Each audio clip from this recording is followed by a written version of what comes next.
কম ঘুরলাম না? কত লোকের কাছে ধর্ণা দিলাম, এর কাছে গেলাম, ওর কাছে গেলাম, কেউ তো টাকা দিতে চায় না। আর দিতে চাইলেও সুদ, মেলা সুদ। কেউ আবার বলে বন্ধক রেখে টাকা নাও। সবই তো চেষ্টা করলাম, কিন্তু আসল কাজে তো কিছু হলো না, টাকা তো আর জোগাড় হলো না। দাদা, আমার অনেক দিনের স্বপ্ন ছিল আমাদের অনেক জমি হবে।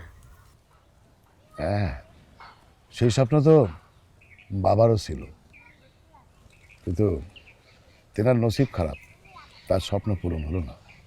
জানি, আর তাই আমি সমস্ত সম্পত্তি ফিরিয়ে আনতে চাই, আবার নতুন করে গড়ে তুলতে চাই। তা ঠিক আছে, কিন্তু এখন সম্পত্তি করতে গিয়ে, জায়গা জমি কিনতে গিয়ে ওই ধার দেনার মধ্যে না পড়ে যাও। না না দাদা, আমি 1 টাকাও ধার করব না, কিন্তু ওই জমি আমি কিনবই, আমি হাতছাড়া হতে দেবো না। তাহলে আর কি, তাহলে তো হয়েই গেল। তোর তো ছোটবেলা থেকে দেখতেছি, একবার জেদ ধরলি সে কাজ তো তোর করে ছাড়স। ঠিক আছে, তবে দেখিস সম্পত্তি বানাতে যেয়ে আবার সম্পত্তি ক্ষয় না হয়, ধ্বংস না হয়। না দাদা, তুমি কোনো চিন্তা করো না, আমি একটা উপায় বের করে ফেলবই। চল এবার বাড়ি যাই, বাড়ি যাই একটু ঠান্ডা মাথায় ভাবি, দেখা যাক কি করা যায়। ওদিকে জুনির শরীরের কি অবস্থা কে জানে। সেই ভালো। তবে দাদা, তুই যখন বলেছিস, তোর উপর আমার আস্থা আছে, তোর উপর আমার পূর্ণ আস্থা আছে। এখন বাড়ি যাই, অনেক বেলা হয়েছে, অনেক ঘোরাঘুরি হয়েছে। চলো।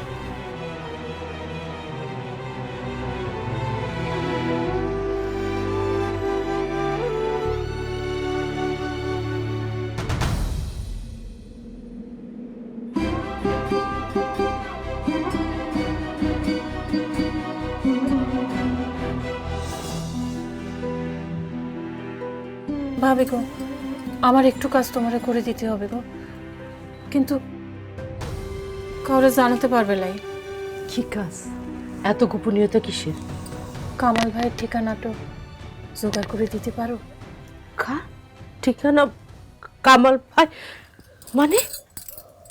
সেই জুনির কামাল ভাই। কিন্তু কেন? জুনি সন্নি, সেখানে আমার একবার যাওয়া লাগতে পারে। তুই ওখানে যাবি? কি জন্যি? জুনি সন্নি। আমি তোর কথা কিছুই বুঝতে পারতেছি না, সব। ভাবি, জুনির বড় সাদ কামাল ভাইয়ের সাথে একবার দেখা করা। কি কথা বলছিস? তোর কি মাথা খারাপ হয়ে গেছে নাকি? বাড়ির লোকজন না টের পালি পরে খুব খবর হয়ে যাবে না। যাই হোক, আমার কামাল ভাইয়ের ঠিকানা বার করতেই হবে।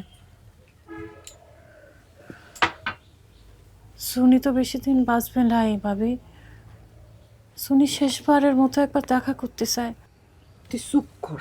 এই কথা বাড়ি কেউ টের পালি না, একেবারে রেগে মেগে অস্থির হয়ে যাবে। আম্মা যদি টের পায়। তুমি কিছু একটা করো না, ঠিকানাটা জোগাড় করে দাও না।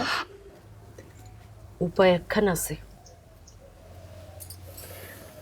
পুজোর 3-4 দিনের মধ্যে যাওয়া যাবে। ওই কত্তামার বাড়ি যাওয়ার নাম করে কামাল ভার বাড়ি যাওয়া যাবে। তুমি যাবে আমার সাথে? না না, সর। আমার বড় ভয় করে, আমি যাব না, তুই যাস। তুমি না গেলেও আমার যেতে হবে।